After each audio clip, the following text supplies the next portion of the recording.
안녕하세요. 오늘도 세안살롱을 찾아주셔서 감사합니다. 서울 성북구에 사는 38세 여자입니다. 분식집을 운영하다 보면 아침부터 혼자 있는 날이 많아요. 흔히 오픈 준비라고 손님이 오시기 전 재료를 준비하고 가게를 청소해야 하잖아요. 제가 주로 듣는 노래가 있어요. 바로 쨍하고 해뜰 날인데요. 그 노래가 제게 특별한 이유가 있어요. 제 생에도 정말 칠흑 같은 어둠이 찾아왔던 시기가 있었거든요. 하지만 그 끝에 봄날을 맞이할 수 있었던 이야기를 들려드리고자 합니다. 아무래도 제 나이가 아직 젊다 보니 이런 말을 하는 제가 이해 안 되실 것 같은데요. 제 기구한 사연을 들어보신다면 아마 깊이 공감하실 것 같아요. 그리고 모르긴 몰라도 잘 버텨주어서 고맙다는 말도 해주실 거라 믿고 싶어요. 물론 저 역시 처음부터 칠흑 같은 어두운 환경에 있었던 건 아니었어요. 저도 남편과 함께 소박하지만 행복한 가정을 꿈꾸던 평범한 여자였으니까요. 하지만 삶은 뜻밖의 방향으로 흘러가더군요. 남편과 저는 10년 전 결혼했어요. 당시 저는 한 중소기업의 사무직원으로 근무하고 있었고 남편은 저보다 좋은 직장에 다니며 저희 가족의 든든한 기둥이었죠. 한결같이 저를 아껴주었고 우리 둘이 미래를 꿈꿀 때 태어난 아이로 인해 세상을 다 가진 것 같았어요. 하지만 그런 평온한 날들은 너무나 갑작스럽게 끝나고 말았죠. 여보세요? 한정수 씨 부인 되시는 거 맞으시죠? 남편분께서 교통사고를 당하셨어요. 지금 많이 위급한 상태라. 아니, 무슨 말씀이세요? 우리 남편은 회사에 있는데요. 건강한 사람이에요. 죄송합니다만 교통사고 당하신 분이 한정수 씨 맞아요. 신분증과 통화 목록을 보고 연락드린 겁니다. 정말 죄송하지만 지금 병원으로 와주셔야 합니다. 아니, 그럴 리가 없는데? 제가 지금 당장 가겠어요. 전화를 끊고도 한동안 멍하니 생각을 다듬어야 했어요. 회사에 있어야 할 사람이 교통사고를 당했다니. 게다가 위급해서 빨리 와야 한다니. 겉옷을 걸치고 뛰어나갔지만 머릿속은 온통 혼란투성이었어요. 남편은 건강하고 규칙적인 생활을 했던 사람이었어요. 그래서 사고 소식이 더 믿기 힘들었어요. 장난 전화일 거라고 스스로 다독이며 병원으로 향했지만 도착을 했을 땐 이미 남편은 차가운 몸으로 저를 기다리고 있었어요. 차장이었던 남편은 평소 외근 나갈 일이 없었어요. 회사 내 직급이 있으면 보통 그보다 낮은 사람들이 나가기 때문이죠. 그런데 웬일인지 그날은 남편이 나가겠다고 말했다더군요. 남편의 장례식장에 온 회사 사람들이 알려줬죠. 그들도 꽤 충격을 받은 것 같았어요. 남편의 사고 원인은 급발진 차량이라고 누군가가 저에게 말해주었지만 그때 제 귀에는 아무것도 들리지 않았어요. 그저 남편과의 마지막 대화가 머릿속에 맴들 뿐이었죠. 오늘은 늦어? 오늘은 일찍 갈 거야. 은혜랑 외식하자. 외식 생각에 들떠있던 제가 그게 마지막 대화가 될 줄은 꿈에도 몰랐어요. 남편의 그 목소리가 지금도 제 귀에 맴도는 것 같아요. 남편은 그날 영영 돌아오지 못했어요. 남편이 떠난 후 저는 어린 딸과 단둘이 남았어요. 생각할 틈도 없이 현실이 몰아쳤죠. 딸 은혜가 태어난 후 외벌이로 남편이 가장이고 저는 집안 살림을 담당했었어요. 그런데 하루아침에 제가 가장이 되었던 거죠. 어떻게 딸을 키울지 생계를 어떻게 꾸려나갈지 막막했지만 이대로 무너질 수 없었어요. 남편이 떠난 후 저는 남편의 퇴직금과 보험금을 손에 쥐고 한참을 고민에 빠졌죠. 정수 씨라면 어떻게 했을까? 스스로에게 수없이 물었지만 답은 쉽게 나오지 않았어요. 주위에 기댈 사람도 없었어요. 20살 때 돌아가신 아빠, 은혜가 태어난 지 꼭 1년 만에 세상을 떠난 엄마. 남편의 빈자리는 유난히도 크게 느껴졌죠. 직장을 다시 나가는 것도 생각해 봤지만 어린 은혜를 두고 집을 비울 자신이 없었어요. 우선 아파트를 매매하면서 생긴 대출금의 일부를 갚고 남은 돈은 급한 일을 대비해 저축했어요. 그리고 일부를 떼어 작은 가게를 열기로 결심했죠. 평소 남편이 제가 만든 떡볶이를 먹으며 세상에서 제일 맛있다는 칭찬을 했던 게 떠올랐거든요. 그 칭찬 한마디가 자꾸 마음에 걸렸어요. 이걸로 은혜와 나, 우리 둘의 생계는 책임질 수 있지 않을까 싶은 생각에 용기를 냈어요. 하지만 가게를 한다는 건 생각처럼 쉬운 일이 아니었어요. 재료 손질 같은 일은 힘들어도 할 만했지만 집에서 아이만 보던 제가 손님을 응대하는 건 정말 어려웠거든요. 작은 실수라도 하면 손님이 떠나버릴까봐 조마조마했고 맛이 없다면 어떡하냐고는 걱정으로 날마다 긴장의 연속이었어요. 처음 한두 달은 정말 눈코 뜰 새 없이 바빴어요. 몸은 고됐지만 은혜를 위해서라면 버틸 수 있다고 스스로를 다독였죠. 그러던 어느 날 시댁 식구들이 하나둘씩 저를 찾아오기 시작했어요. 동서 매정하다. 어떻게 서방님 떠나고 한 번도 연락을 안 해? 내가 꼭 이렇게 찾아와야겠어? 오셨어요. 그동안 바빴어요. 가게 적응도 해야 했고 그의 빈자리 은혜가 느끼지 못하게 더 신경도 써야 했고요. 그래. 알지. 그래도 가족끼리 보고 좀 살자.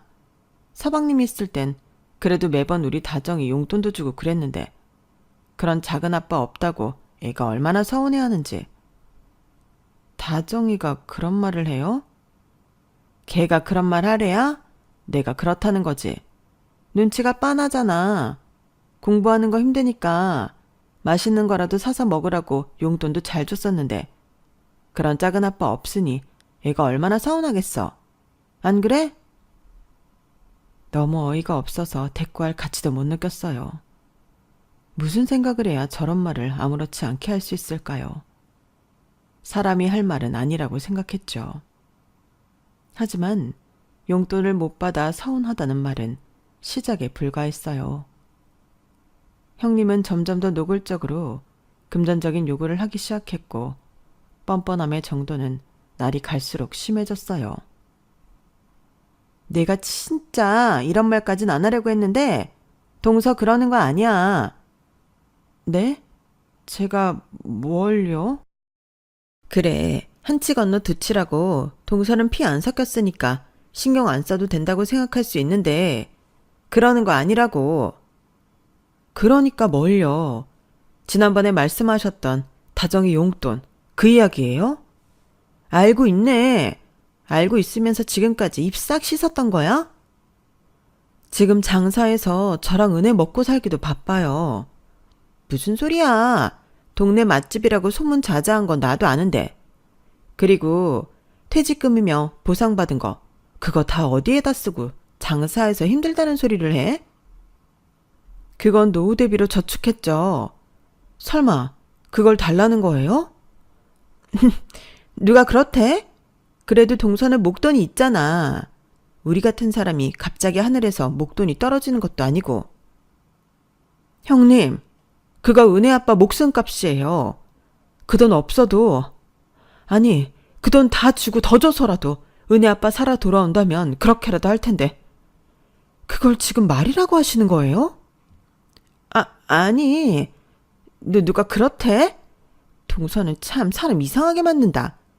나는 그냥 우리 다정이 이번에 고3이잖아. 그동안 숙모가 용돈 한 번 안 줬어도 서운하다 말 한마디 안 했던 아인데. 네, 다정이 정말 기특하네요. 그치? 우리 다정이 정말 기특하지? 선생님들도 인서울은 떼놓은 당상이라고 이야기해서 정말 기대 중이야. 어느 대학에 갈까? 이참에 숙모가 딱 등록금 보태준다고 하면 얼마나 모양새가 좋아. 애가 자극받아서 서울대 갈지 또 누가 알아? 형님, 제 코도 석자예요. 지금부터 부지런히 모아서 우리 은혜 시집갈 미천 만들어놔야죠. 어머 동서, 은혜 나이가 몇인데 벌써 시집 보낼 준비해? 그렇게 안 봤는데 어디 재치자리라도 알아본 거야? 그래도 조카한테 그러는 거 아니야. 다 같이 잘 살아야지. 동서는 동서만 잘 살면 된다고 생각하지? 그러지 마. 가족 좋은 게 뭔데? 이런 말도 안 되는 요구가 큰형님에게만 벌어졌다면 아마 사연을 안 썼을 것 같아요. 정수 씨가 막내라 위에 형이 셋 있었는데 큰형님을 시작으로 둘째, 셋째, 작은 형님도 이런 금전 요구를 끊임없이 해왔어요. 대학 등록금, 용돈, 수학여행 경비, 겨울 점퍼값 등등 형님들의 요구는 끝이 없었어요. 자신들은 외벌이라 더 이상 돈이 생길 곳이 없다고요. 저는 장사하느라 매일 수익이 나니 그걸 조금씩이라도 나눠야 한다는 주장이었죠. 가족은 그래야 한다고 말입니다. 형님들의 끊임없는 요구와 집요한 괴롭힘을 뒤로한 채 저는 앞만 보고 달리기 시작했어요. 정수 씨가 떠난 뒤 은혜에게 더 나은 미래를 선물하기 위해 제목 이상을 해야 한다고 다짐했기 때문이죠. 빠르게 변하는 세상에서 작은 분식집으로 언제까지 은혜를 키울 수 있을지 걱정되었던 전 새로운 목표를 세우게 되었어요. 우연히 은혜와 함께 본 TV에서 한 여성 CEO의 이야기를 봤거든요. 경영 지식을 쌓아 가게를 유지하고 은혜에게도 더 많은 걸 줄 수 있다는 생각에 결국 저는 야간 MBA 과정을 시작했어요. 은혜야, 엄마가 이제 좀 바빠질 거야. 저녁 장사 끝나면 학교 갔다가 밤 늦게 돌아와야 하는데 괜찮을까? 학교? 엄마도 학교 다니는 거야? 나처럼 숙제도 해야 해? 엄마 이제 공부하려고. 은혜한테 많은 걸 해주고 싶은데 그러려면 엄마가 많이 배워야 해. 알았어.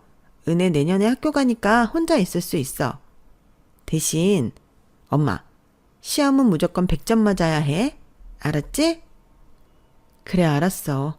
엄마가 100점 맞으면 우리 은혜도 학교 들어가서 100점 맞을 거지? 100점은 너무 어려운데? 엄마가 장난친 거야. 우리 열심히 해보자. 은혜의 응원을 받으니 더 힘이 났지만 뒤늦게 시작한 공부가 정말 어려웠어요. 낮에는 가게에서 일하고 밤에는 강의실에 앉아 필기를 하는 일상이 매일 반복되었죠.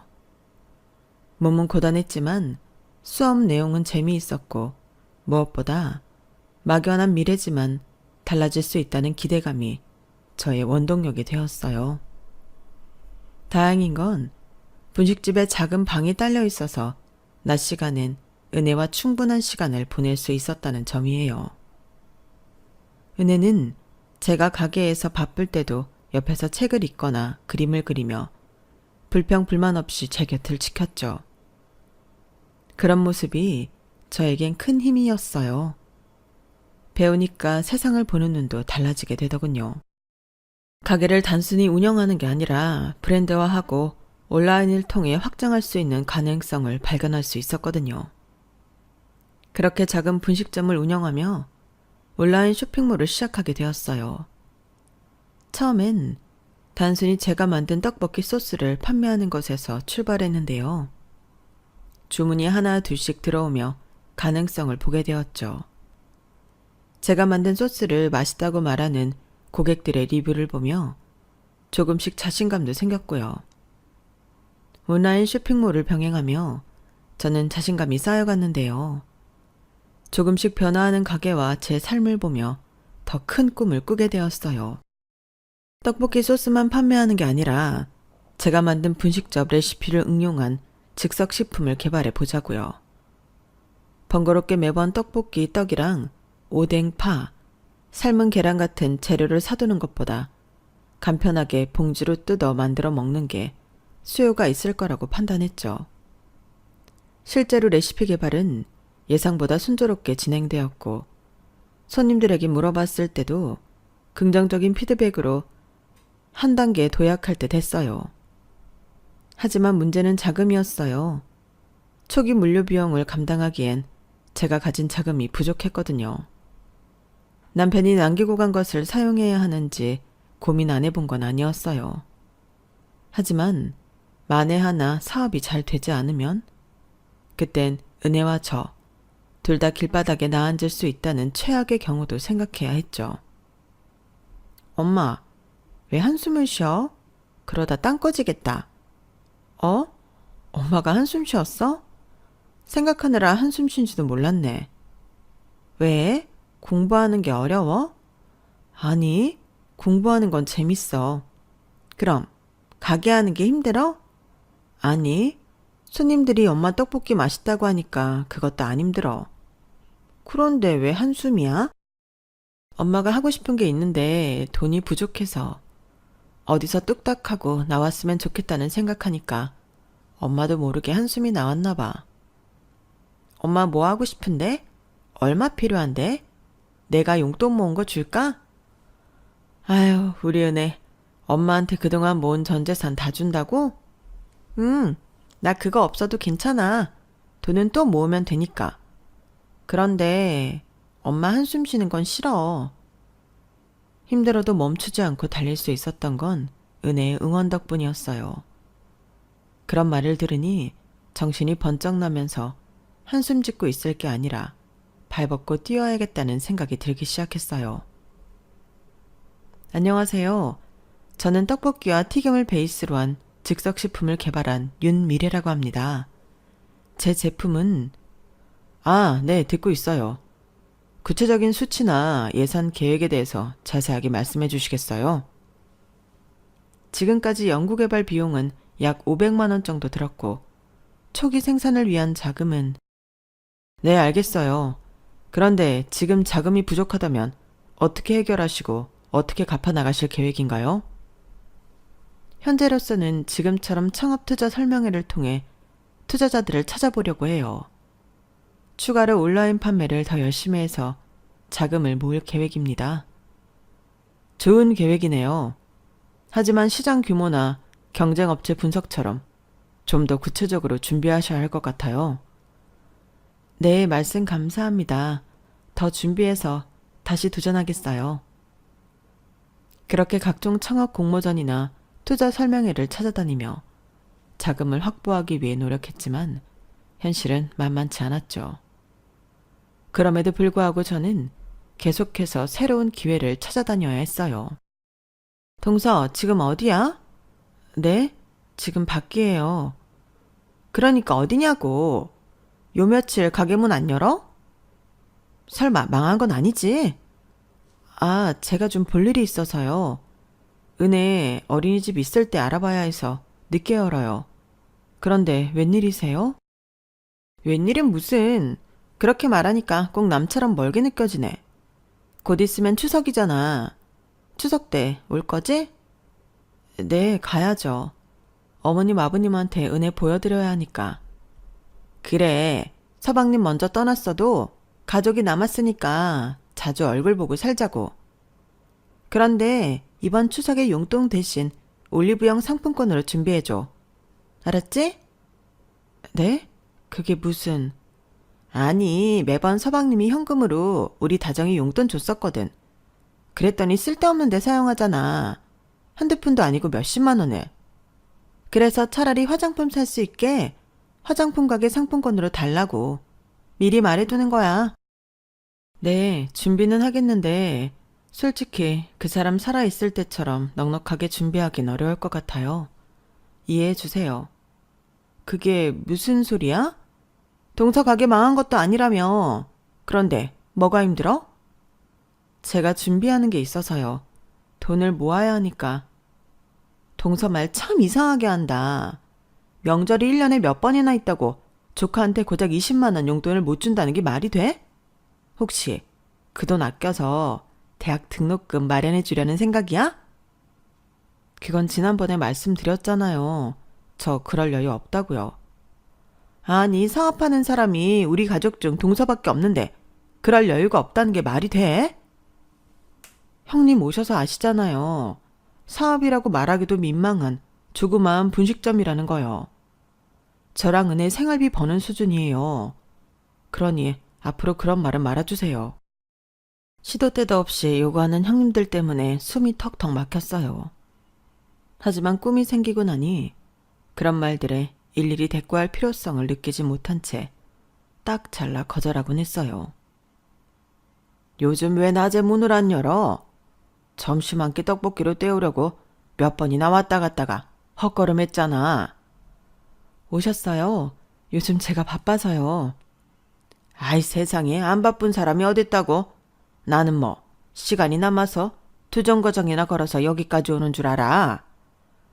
아, 죄송해요. 제가 뭘 좀 하고 싶은데 생각처럼 안 돼서요. 방법을 찾다 보니 요즘 바빴어요. 오랜만에 분식점을 일찍 연 날이었어요.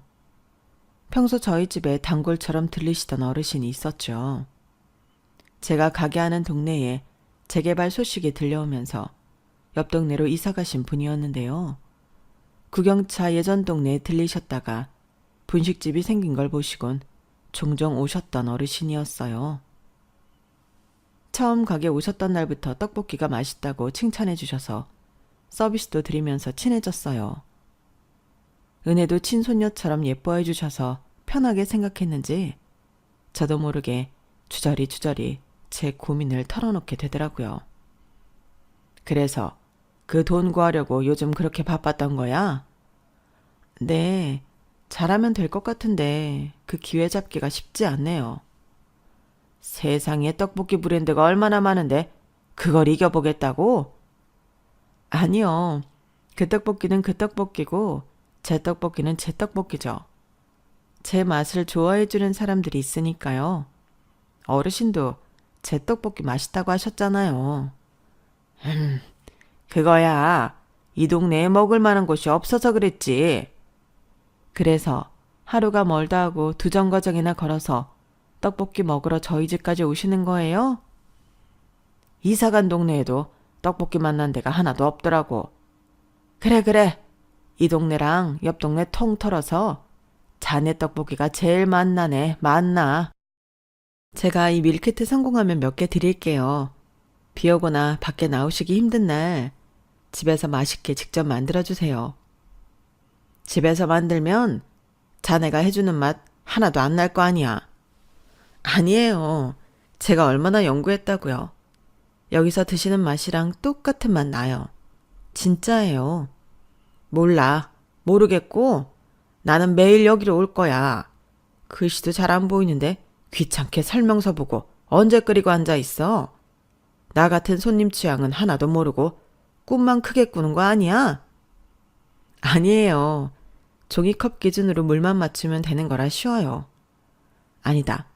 어르신 말씀처럼 정말 만사 다 귀찮을 수 있으니 소스를 넉넉하게 넣으면 될까요? 정말 오랜만이었어요. 남편이 먼저 떠난 뒤 누군가와 이렇게 오랫동안 제 꿈에 대해 이야기한 적이 없었거든요. 은혜는 너무 어렸고 형님들은 저만 보면 돈 이야기뿐이라 항상 혼자 생각했으니까요. 확실히 다른 사람과 공유하니 다양한 아이디어가 떠올랐고 보완점을 채워가며 더욱 완성도 높은 밀키트를 만들어갈 수 있었죠. 그렇게 시간은 또 빠르게 지났어요.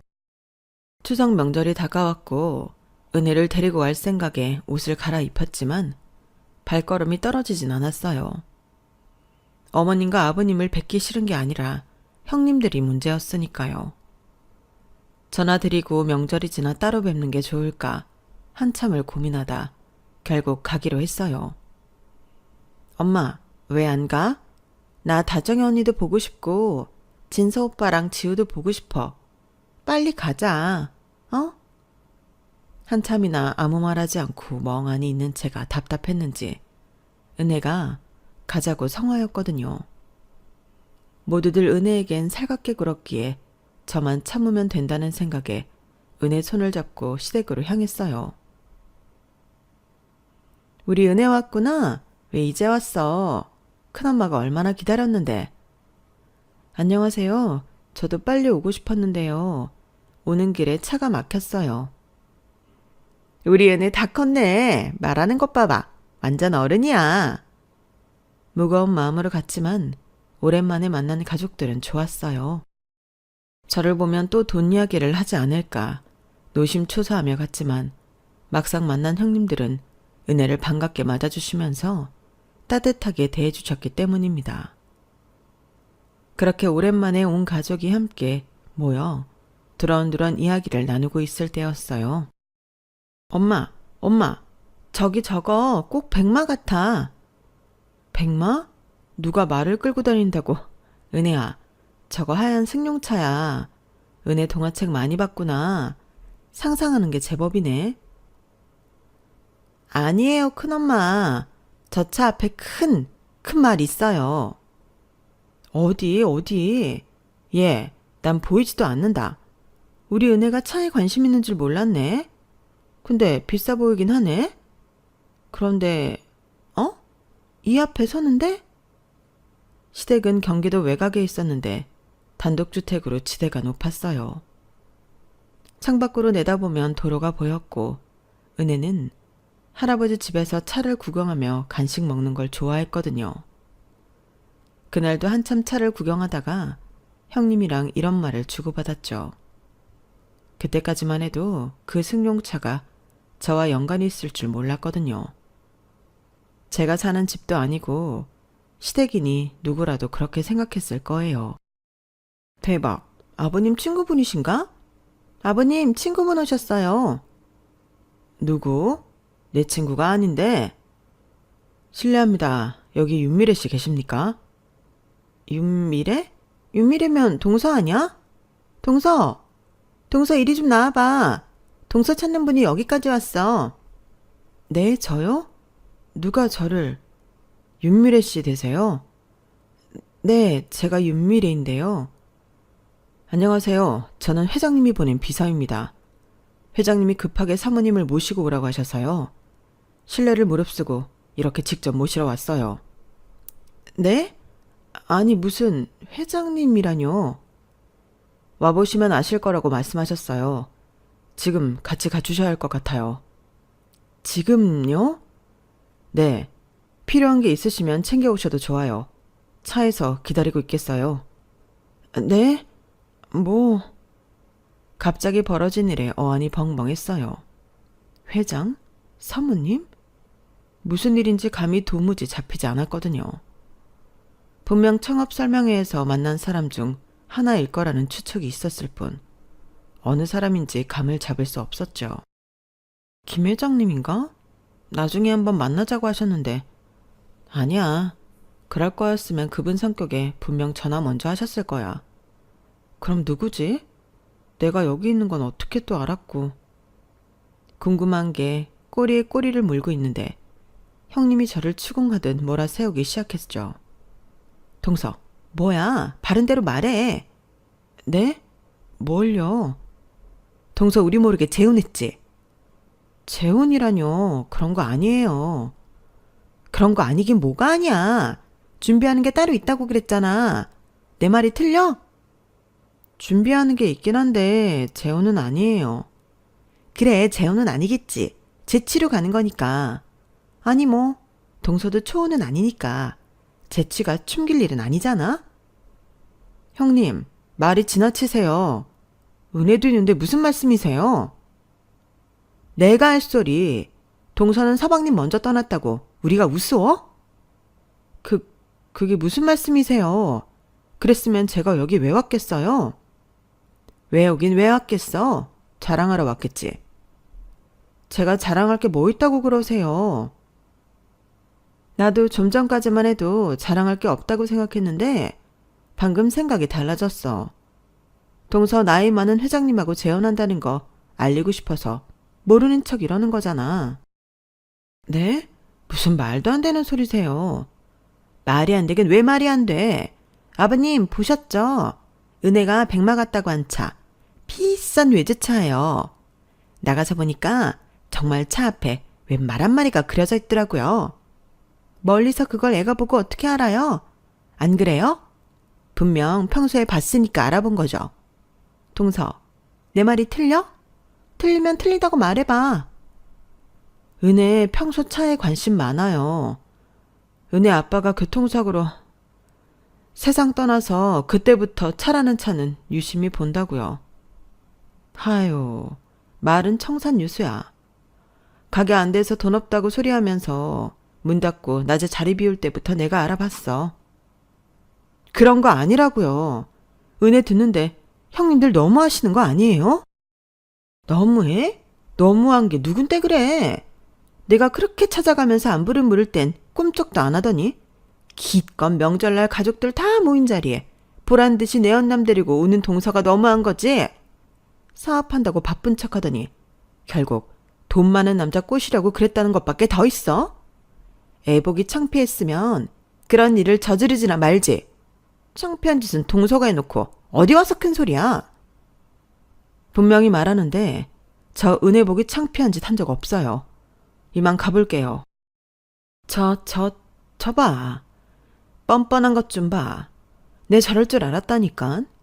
서방님 먼저 떠나고 가족들 나 몰라라 하더니 결국 이거였어. 우리 아버님 어머님 불쌍해서 어떡해. 막내 아들도 먼저 떠났는데 막내 며느리마저 등 돌리네. 동서, 은혜가 누구 핏줄인지 똑똑히 기억해. 피는 물보다 진하다고.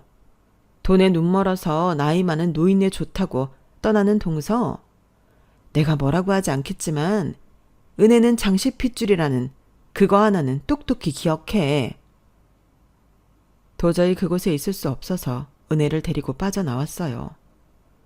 아무리 제가 아니라 해도 이미 형님 귀에는 들리지 않더군요. 아니, 아예 들을 생각이 없다고 말하는 게 더 정확할 것 같았죠. 아직 초등학교에 입학하지 않은 은혜도 눈치가 빤했는지 저를 따라 나오면서도 무슨 일이냐고 한마디 묻지 않았어요. 그 상황이 정말 화나고 속상했지만 무슨 일인지 알아야 이런 대우를 받았다는 거에 따질 수 있다는 생각에 집 앞에 기다리는 차에 올라탔어요. 한참을 달리던 승용차는 큰 건물 앞에 멈춰섰어요. 엄마, 여기가 어디야? 엄마도 몰라. 그런데 여기 있는 높은 분이 엄마를 찾았대. 가봐야 할 것 같아. 와, 이런 데 살면 되게 부자 아니야? 이 건물 회장님 같은데 되게 부자인 것 같아. 긴장된 마음으로 은혜 손을 잡고 회장실 앞에 섰어요. 누군지 궁금하고 도무지 감도 안 잡혔지만 하나는 확실하게 알 수 있었어요. 드디어 기다리던 기회가 왔다는 것 말입니다. 이렇게 저를 찾아올 정도라면 분명 제 사업에 관심이 있는 사람일 테고 이야기를 잘 마무리하면 드디어 꿈에 그리는 제 사업을 본격적으로 시작할 수 있다는 기대가 생기기 시작했죠. 옆 동네 할아버지다. 할아버지! 은혜도 같이 온 거야? 어서 와. 이리 앉아. 할아버지가 여기 회장이야? 여기 살아? 할아버지 옆 동네 사는 거 아니었어? 녀석, 뭐 그리 궁금한 게 많을꼬. 할아버지 옆 동네 사는 거 맞아. 여긴 회사야. 할아버지가 여기 대장이거든. 와, 할아버지가 이 건물 대장이야? 와, 할아버지 짱! 한참을 멍하니 서 있을 수밖에 없었어요. 회장실 문이 열리고 그 안에서 마주친 광경은 현실이라고 하기에는 정말 비현실적이었거든요. 늘 분식집에서 만나던 그 친근한 어르신이 웅장한 회장실에 앉아 계셨으니까요. 은혜는 이미 반가움에 겨워 어르신께 달려가고 있었고 어르신은 평소처럼 환한 미소로 은혜를 맞이하고 계셨죠. 익숙하면서도 낯선 모습에 저는 그저 그 자리에서 얼어붙은 채로 서 있을 수밖에 없었어요. 언제까지 서 계실 건가요, 윤미래 사장님? 어르신은 여전히 은혜를 무릎에 앉히신 채 저에게 말씀하셨어요. 네? 아니 저는 너무나 혼란스러워 자리에 앉으며 어르신을 바라보았죠. 많이 놀랐나 보군. 정식으로 인사하지. 나는 땡땡땡푸드 회장 김진섭일세. 지금까지 만났던 그 단골 손님은 잊어주게. 이제 사업 파트너로 정식 인사하고 싶으니까. 네? 말문이 막혀 더듬거리는 저에게 회장님은 따뜻한 미소를 지으시더군요. 윤 사장 떡볶이 맛에 반한 게 벌써 1년이 다 되어가네. 처음엔 그저 동네 분식집이 생겼다고 그렇게만 생각했는데 말이야. 이렇게 운명처럼 만나 사업 파트너가 될 줄은 나도 몰랐지. 머릿속이 하얘졌어요. 꿈을 꾸는 것만 같았죠. 분식집에서 늘 보던 정겨운 단골 손님이 이렇게 큰 회사 회장님이셨다니. 파트너? 정식으로 인사하고 싶다는 건 뭐야? 그러니까 지금 어르신이, 그러니까 회장님이 나랑 같이 하시겠다는 건가? 아니겠지? 떨리는 목소리로 어떤 말을 꺼내야 할지 찾고 있는데 머릿속은 벌써 바쁘게 움직였죠. 회장님께서 매번 오셨던 게, 자네 입에서 회장이라는 말을 들으니까 어색하구먼. 사실 내 취미가 예전의 맛 찾기거든. 요즘은 어찌된 게 트렌드다, 퓨전이다. 예전 맛은 사라지고 다 비슷해져서 말이야. 자네 떡볶이를 처음 먹었을 때 나 어릴 적이 생각나더군. 꾸밈없이 정직하고 구수한 그 옛날 분식 맛이 그대로 떠올랐지 뭔가. 그래서 그렇게 자주 오셨군요. 저는 그런 것도 모르고. 그래. 당연히 자네는 모를 수밖에 없지. 사실 요즘 젊은 사람들이 선호하는 맛은 너무 화려하고 자극적이지. 무조건 맵고 짜고 달게 만들어서 처음엔 맛있다 생각 들어도 2번 먹고 싶다는 생각이 안 들더군. 그런데 자네 떡볶이는 달랐어. 분명 지금 그런 트렌드는 오래 못 가. 다시 옛날 열풍이 불 거라고. 내가 볼 땐 그래서 자네 떡볶이가 제격이야. 정성과 진심을 담은 전통적인 맛은 결국 손님의 입맛을 되돌리게 되어 있거든. 그건 너무 과찬이세요. 아닐세. 내가 괜히 이만큼 회사를 키운 게 아니야. 자네도 나의 직감을 믿어보게. 내가 그동안 지켜본 바로는 윤 사장은 3가지가 있어. 3가지라뇨? 뛰어난 맛, 성실함, 그리고 발전하려는 의지지. 요즘 세상에 이런 기본을 제대로 갖춘 사람 찾기가 사막에서 바늘 찾는 것보다 더 어려운데 자네는 충분히 자격을 갖췄어. 가슴이 쿵쾅거렸어요. 제가 그토록 찾아 헤매던 기회가 이렇게 찾아오다니. 분명 회장님은 저에게 사업 제안을 하고 계신 게 틀림없었죠. 그 말은 회장님, 설마? 자네가 생각하는 그게 맞네. 우리 땡땡땡 푸드에서 새로운 브랜드를 론칭하려고 사실 준비 중에 있었네. 추억의 맛을 콘셉트로 분식 브랜드를 새로 개발하려고 했는데 도무지 그 옛날 맛이 나야 말이지. 그래서 말인데 자네 레시피로 함께 시작해보는 건 어떤가? 제 레시피로요? 그럼 여기 자네 말고 또 있나? 설마 내가 은혜한테 그런 소리를 하려고.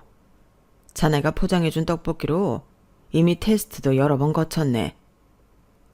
회장님은 흐뭇한 표정으로 계속 말씀을 이어가셨어요. 이건 비밀인데 윤 사장 모르게 여러 사람 시켜서 포장도 수십 번 해갔었고 맛도 완벽하고 자네가 말한 방법대로라면 대량 생산도 문제없다고 최종 결론까지 났지. 어때? 해볼 만하지 않겠나? 순간 그날이 떠올랐어요. 급하다며 어떤 분이 10인분을 포장해간 날이 있었거든요. 그렇게 많이 사가시는 분이 없어서 기억에 남았던 거죠. 그러고 보니 어느 순간부터 포장 손님이 늘었다고 했더니 그게 다 회장님이 제 떡볶이로 연구하려는 이유였다는 걸 이제 알게 된 거죠. 감사합니다, 회장님. 기회를 주셔서 정말 감사합니다. 감사한 건 나도 마찬가지지. 내가 계속 생각했던 건데 이렇게 내 마음에 쏙 드는 레시피로 실현할 수 있게 해준 장본인이 아닌가. 열심히 할게요. 정말 감사합니다.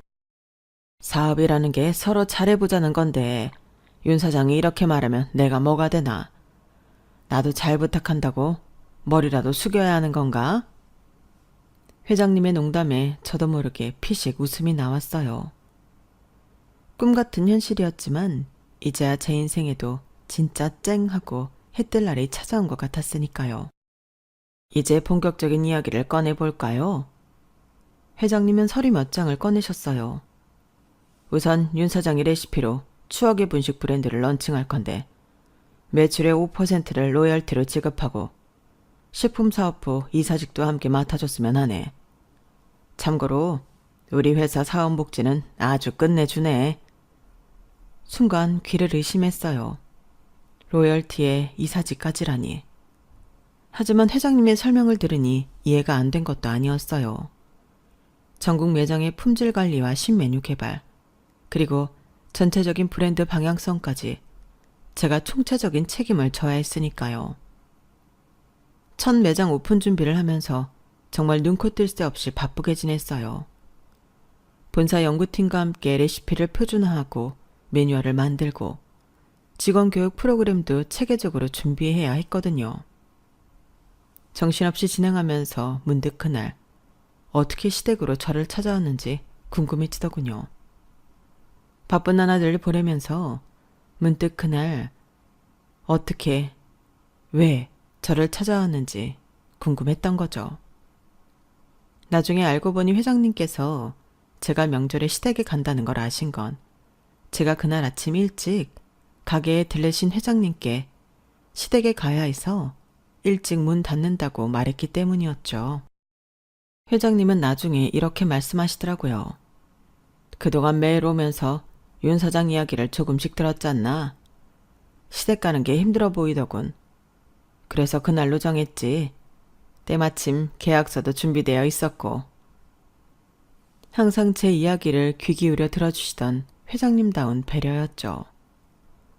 그런 노력이 빛을 발휘했는지 추억의 분식 런칭은 성공적으로 이루어졌고 첫 매장을 시작으로 문의 전화가 끊이지 않고 있죠.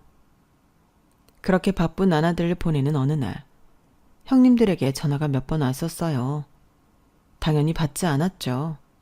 무슨 소리 할지 정말 안 봐도 비디오였으니까요. 하지만 얼마 뒤 형님이 본사로 직접 찾아오셨어요. 아, 우리 동서 이제 높이 올라가더니 연락도 안 받는 거야? 형님, 여긴 어떻게... 바쁜 와중에 유튜브 성공 신화에 나올 시간은 있었나 봐? 다정이가 작은 엄마 여기 나온다고 보여줘서 알았지. 브랜드 론칭이 성공적으로 되면서 전국에 지점들이 생기기 시작할 때 한 유튜브 채널에서 출연 섭외가 들어왔었어요. 안 나간다고 몇 번 고사했는데 많은 시청자애가 귀감이 될 수 있다는 소리에 용기 내 출연했는데요. 구독자 수가 많은 채널이 아니었는데 어떻게 다정이가 봤었나 봐요. 세상 좁디 좁다. 이렇게 좁을 줄 누가 알았겠냐고. 우리 다정이가 요즘 애들 같지 않아서 창업에 원치 관심이 많으니까. 추천 영상으로 동서 영상이 딱 떴다잖아. 역시 가족은 가족이야. 피는 물보다 친해. 안 그래? 신기하긴 하네요. 그동안 오해해서 미안했어. 네? 그동안 동서가 이렇게 성공하겠다고 발벗고 뛰고 있을 줄 누가 알았냐고. 동서는 정말 대단한 사람이야. 뜻밖의 방문에 어안이 벙벙했지만 갑작스러운 사과에 어떻게 대해야 할지 감을 못 잡고 있었어요. 남편 떠났어도 정말 남은 건 가족뿐인가? 그동안 솔직히 좀 섭섭해서 그랬어. 우리가 막 가까운 동서지간은 아니었어도 서방님 먼저 갔다고 연락 끊을 사이도 아니었잖아. 어떻게 동서가 아랫사람이면서 한 번도 먼저 연락을 하네. 그래서 나도 서운하고 그래서 그랬어. 그러니까 지난 일 다 잊고 우리 잘 지내보자고. 응? 죄송해요. 그 사람 먼저 떠나고 저도 정신이 없었어요. 머릿속엔 우리 은혜랑 저 어떻게 살아야 하는지 그것만 생각하다 보니. 그래, 알지 알아. 산 사람은 어떻게든 살아야 하니 눈앞이 캄캄했겠지. 그런 거 다 알면서도 괘씸하다고 생각하고 내 마음만 표현해서 정말 미안했어. 아니에요, 형님. 그동안 제가 저만 생각하느라 가족들 챙길 마음의 여유가 없었어요. 형님 서운하셨던 거 다 이해해요. 그치? 동서가 너무하긴 했지? 네? 이제 우리 다정이 대학교 등록금은 걱정 안 해도 되겠다. 그치? 작은 엄마가 이렇게 성공했는데 설마 조카 대학 입학금으로 입 싹 씻을 거 아니잖아. 안 그래? 순간 얼어붙었어요. 잠깐이라도 제 잘못이라 생각하고 잘 지내려고 마음먹은 게 얼마나 부질없는 짓이었는지 깨달았죠. 형님이 이렇게 나오는 게 다 무엇 때문인지 너무 분명하게 드러났으니까요. 왜 갑자기 꿀먹은 벙어리처럼 말이 없어? 설마 누가 봐도 성공했는데 이제 와서 돈 없다, 서방님 떠났으니 가족 아니다, 안면 싹 바꿀 건 아니지? 형님, 솔직히 말하면 이젠 더 이상 이런 이야기 그만 듣고 싶어요. 이런 이야기라니? 동서 갑자기 무섭게 왜 그래?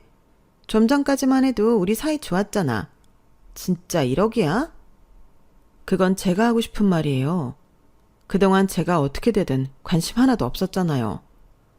단 하나 관심사는 조카 용돈.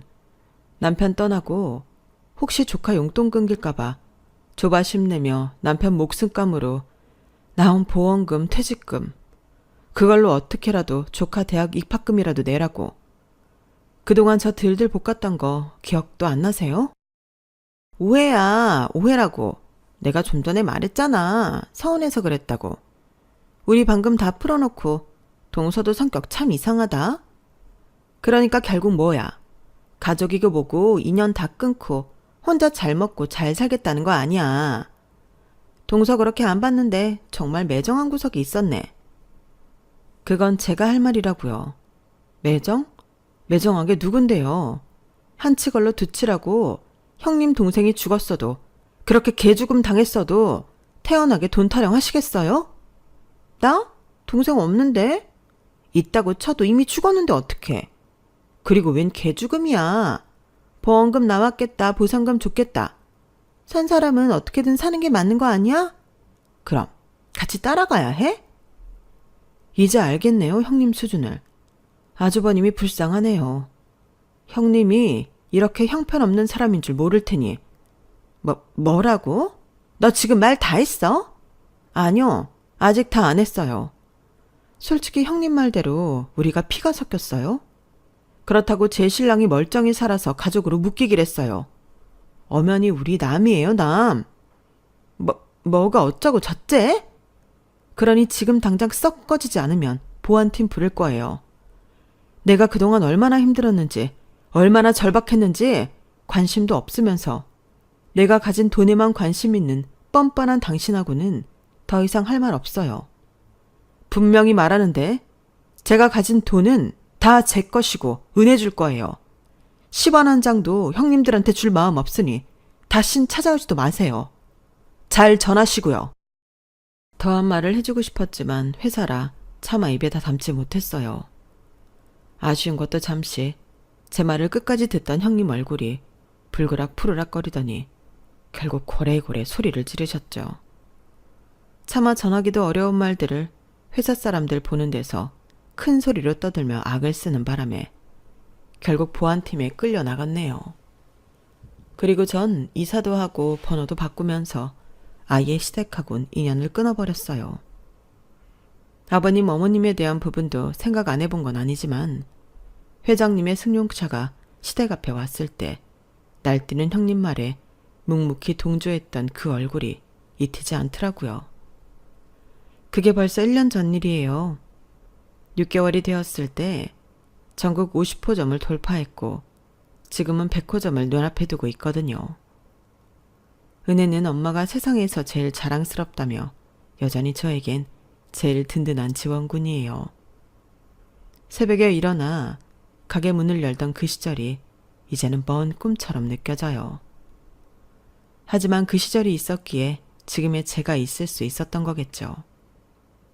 엄마, 우리 반에서 엄마 떡볶이 모르는 애들 없어. 역시 엄마가 최고야. 은혜의 밝은 웃음을 보면 하늘에 있는 남편도 저에게 잘했다고 칭찬해 줄 것만 같아요. 그 믿음으로 오늘도 저는 한 걸음씩 앞으로 나아갑니다. 여러분도 작은 희망의 끈을 놓지 말고 앞으로 나가셨으면 해요. 긴 사연 들어주셔서 감사합니다. 항상 행복하세요. 여러분, 사연 댓글에 응원과 현명한 조언 부탁드려요. 좋아요와 구독은 저에게 큰 힘이 됩니다. 오늘도 좋은 일 가득하세요.